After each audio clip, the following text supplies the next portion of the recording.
Uncover the truth behind the greatest myths and legends through my channel. Aisha Kandisha. Welcome to a story that is more than just words on a page. It is a journey into Moroccan folklore, mystery, and the hidden power of language. The legend of Aisha Kandisha is one of the most haunting and powerful tales from North African oral tradition.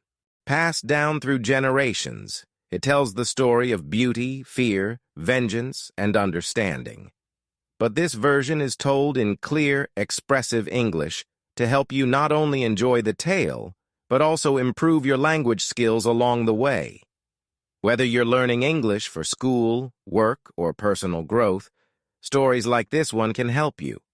Expand your vocabulary. Understand storytelling structure. Practice. Reading comprehension. Explore cultural context in a new language. As you follow the journey of Younes, Fatima, and the mysterious spirit Aisha Kandisha, pay attention to the emotions in the words, the rhythm of the sentences, and the deeper meaning beneath the surface. Every paragraph offers something new to learn, not just about English, but about the world.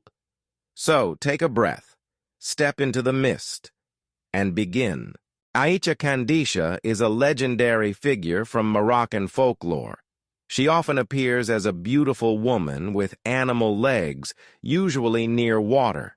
According to the stories, she seduces men to punish them or bring them under her control. She is a mysterious being, dangerous, powerful, and sometimes a symbol of feminine vengeance and strength. Long ago, in a small village in northern Morocco, lived a young man named Younes. Every evening, after working the fields, he would walk by the river to unwind. The moon reflected in the water, trees whispered in the wind. It felt like the world was holding its breath. One evening, just after sunset, Younes heard something. At first he thought it was the wind, but then a soft voice, a woman's song so beautiful and clear that he froze in place. He looked around, and there, by the river, she stood, a stunning woman with long black hair, wrapped in a silver veil. Her eyes sparkled like stars. She smiled at Younes and beckoned him closer. He couldn't move. As he stepped forward, he noticed something strange: her legs. Not human. They were like those of a goat, hairy and muscular, with sharp hooves barely touching the ground. That's when Younes knew. This was Aisha Kandisha, the spirit his grandmother had warned him about, a jinn who lured men by the water. She would take you, control your mind. Some never came back, but it was too late. Aisha laughed softly, and with a wave of her hand, Younes dropped to his knees. He felt like he was dreaming, trapped in a haze. Days passed. No one knew where he was. Only rumors spread through the village. She took him. Some say he came back, but he was never the same. He stared at the ground, barely spoke. And if anyone mentioned her name, he'd walk away quickly, as if even the memory could grasp him. To this day, mothers warn their sons, "Never go near the water alone at night, and if a beautiful woman whispers your name, run." Weeks later, Younes returned, but people barely recognized him. His face was thin, his eyes dull, like he'd seen something he couldn't explain. He hardly spoke, and when he did, it was a whisper, like he was talking to himself. Some villagers whispered that Aisha Kandisha had enchanted him. Others said she still had a hold on him, that at night he would walk to the river and speak with her. One stormy night, his brother Omar decided to follow him. Omar watched Younes sneak out barefoot through the rain and darkness toward the river. Omar stayed hidden in the bushes, and there, by the water, it happened again. Out of the mist came Aisha Kandisha. Her veil fluttered in the wind, her voice a haunting melody, both alluring and terrifying. Her legs, partly hidden beneath her dress, appeared briefly just long enough to confirm she was not human. Yunus knelt, as if he had no will of his own, as if he belonged to her. But then something unexpected happened. Omar, afraid but determined, called out to his brother. He held up a talisman and amulet their grandmother had made. It glimmered faintly in the moonlight. Aisha looked up. Her eyes glowed red. She hissed a strange animal sound, and in a flash of wind and water, vanished into the mist. Yunus collapsed. From that night on, he never went to the river alone. Some say he was finally free. Others say Aisha Kandisha still waits for him, by the water, in the wind, in the shadows of the night. Aisha Kandisha lives on in stories, in fear, in power. She is more than a spirit, she is a symbol of all that is beautiful and dangerous. And once you've seen her, you never forget her. After that night, something changed in the village. The river felt different. The current slowed. Animals avoided it. Even birds stopped singing there, as if nature itself knew something had happened that must never be forgotten. Yunus stayed quiet, but began eating again. He returned to his work. Yet every evening he looked out the window toward the path to the river, as if expecting something, or fearing it. Omar tried to talk to him. "Was it really her?" he asked softly. Yunus nodded, but said nothing more, until one day, weeks later, Yunus came to Omar holding something.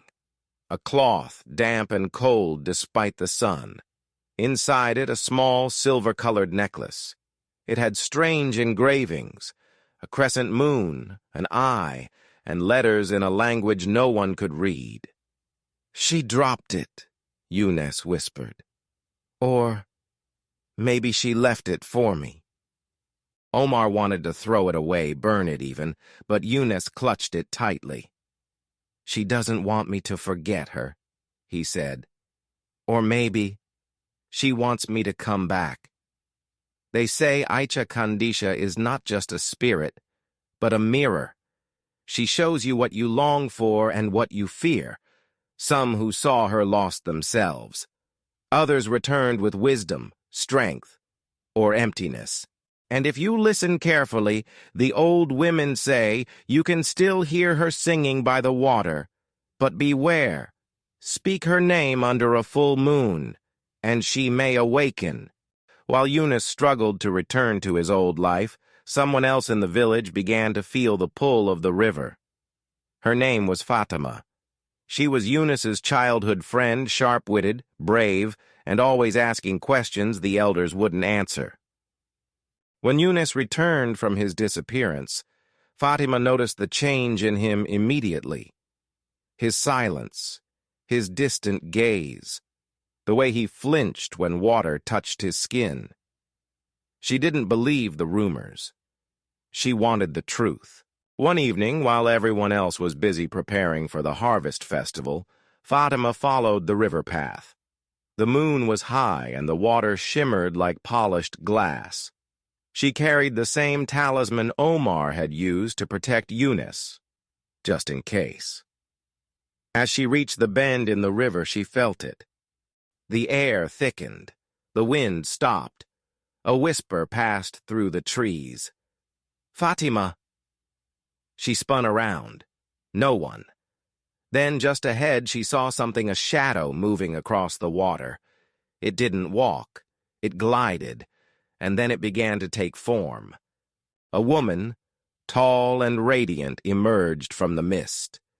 Her beauty was otherworldly, her presence commanding. This was not how the legends described Aisha Kandisha. There was no malice, no fire in her eyes, only sorrow. Fatima did not run. Instead, she stepped forward. "Why did you take Yunus?" she asked. The spirit tilted her head. "I didn't take him," she said, her voice soft and echoing. "He came willingly. He wanted to forget." "Forget what?" Fatima asked. Aisha didn't answer. Instead, she reached out and touched Fatima's forehead. In a flash, Fatima saw memories that weren't hers. A village burned, a girl weeping by a river, a woman standing tall against soldiers punished for her defiance.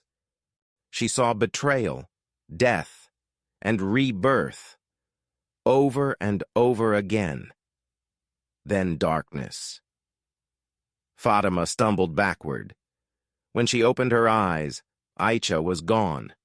But in her hand, a silver pendant, identical to the one Yunus had shown her. Fatima now knew. Aisha Kandisha was not simply a monster or jinn. She was once a real woman, a warrior, betrayed and killed, whose spirit lingered.